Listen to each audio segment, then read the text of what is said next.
for your next vacation. Well, our travel enthusiast, Dana Rebmann, joins us live now with a look at the benefits of cruising. Good morning, Good morning. Dana. You know, the cruise industry has changed so much. There was a time when cruising had a reputation for, you know, you sat by the pool, you had a fruity drink, and you probably ate too much, okay? But that industry has changed so dramatically in the past few years, and that while that thought of doing a whole lot of nothing can certainly be appealing on certain vacations, now you can get to destinations that you never really thought you could go to. That list of destinations keeps getting longer and longer and longer. And Newfoundland is one of those places. Now, a quick geography refresher, the islands of Newfoundland and Labrador make up the most easterly province of Canada. So that's where we are. Now, this part of the world is well suited to cruising. Look at those colorful houses. There is enough coastline here to stretch across Canada 4 times. Gorgeous. So take that in, and these are the colors. Now, this is St. John's. This is the capital city. It's one of those places where, you know, time hasn't necessarily stood still, but it has certainly slowed down. This is a fishing village within the city called Kitty Vitty. You can Kitty Vitty. It's cute. That is exactly it. It is cute. It is a good example of slower days. You can still watch the day's catch being cleaned, you know, when it comes in, or you can have a seat on the patio of a local brewery and take in the view while you're eating the fish and chips. It's just one of those gorgeous spots that, you know, maybe might not have been on your radar 5, even 10 years ago. But now the opportunity to go is there, and you're traveling different. Now, yes, we are talking about cruising, but cruising options in Newfoundland are much more limited than, let's say, destinations like Alaska and the Caribbean. This isn't a big ticket, what I would call destination. These are scenarios where you probably aren't going to see another ship. Now, Adventure Canada is a cruise line, and it's a name that's likely new to most folks. They do 2 Newfoundland circumnavigation itineraries every year. And what's unique about these sailings is that they include stops at destinations that other cruise lines don't go. Like, for example, this is Conch.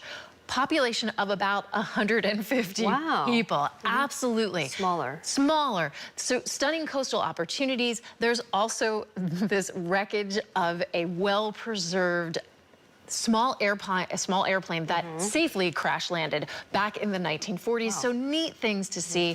But at the end of the day, what was really neat about this, the 160 or so passengers stayed in town for dinner. We went to a fish fry. After hiking all day, the community threw a fish fry in their town community center, essentially.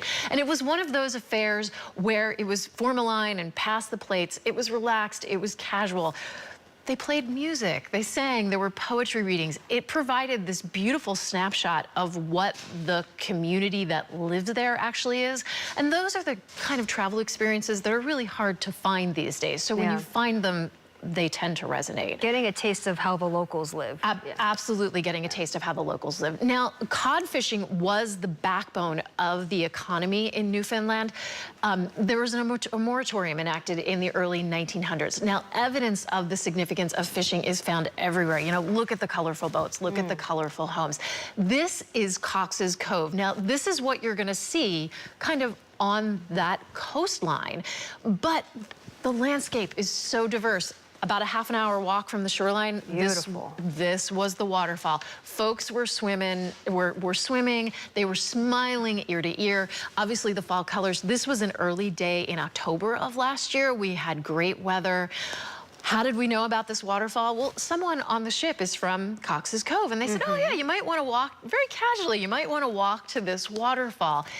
It's the people that know that give you these little tips, and obviously we all took advantage of the advice. We kind of headed there, but you get these beautiful, and you know who was there? Us and the 600 and so residents maybe that live there, so not a crowd, you know? I mean, you kind of feel like you have it to yourself. Now, the other part for my history lovers out there, Newfoundland and Labrador, it's home to 4 World Heritage Sites. That's a lot. That is quite a few. That is quite a few. Now, you don't have to be a history buff to love them. I was impressed. This is the Red Bay Whaling Heritage Site. I spent a lot of my time exploring on a kayak, which is a great way to do it. We had shipwrecks. We had the Curious Company of Harbor Seals. There are other spots. Obviously, this is Lanza Meadows. You're going to spend most of your time walking. You've got a scenic stretch of coastline. This is the first and only known site established by Vikings in North America. Wow. Kind of cool when you Really think about neat, it. yeah. And again, this goes back to, if you're a history buff, you're probably walking around losing your mind. If you're not, you're going, well, this is just kind of neat. There are some reconstructed Norse-style sod buildings, but it's really just simply the beauty of the location. You might meet docents strolling around kind of in period costumes to help bring it to life. In Viking attire. In Viking attire. But again, you know, it's kind of making it easier to understand, but you're going to be wowed by the coastline is essentially what this comes down to.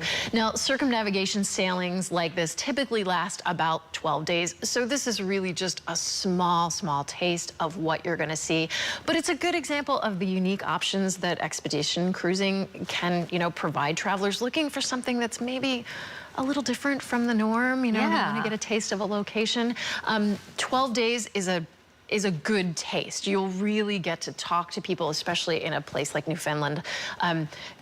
When you're walking somewhere, don't be surprised if someone driving by stops in the car and just strikes up a conversation and, and tells you, you know, hey, have you gone hiking? These are my favorite spots. Or you're not going to find tour operators. You're going to find people that live there, and that is the beauty of it. Wonderful. Now, does one have to be in really great physical shape to participate in something like this? Because part of the perks of being on a cruise, maybe for folks like seniors, is, you know, they don't have to move so much. And what I would say to you is, anybody can do this. Now, I mean, if you're gung-ho and you want to do those serious coastal hikes, obviously get into shape before you go. I mean, you know, know what your own levels are, but that walk to the airplane wreckage, straight, easy walk, not a problem whatsoever. There were people walking on that were young. There were people walking on that were older. So you're not limited in things to do, absolutely. And, you know, truthfully, depending on the time of year you go, if you go in the spring, you'll see more wildlife simply from the ship.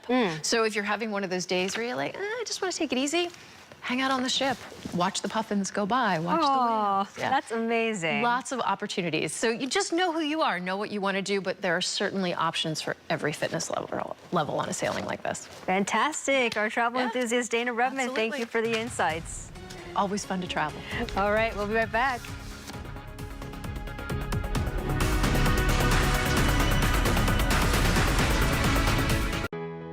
Everything you need to know about real estate with Suzanne Rocha.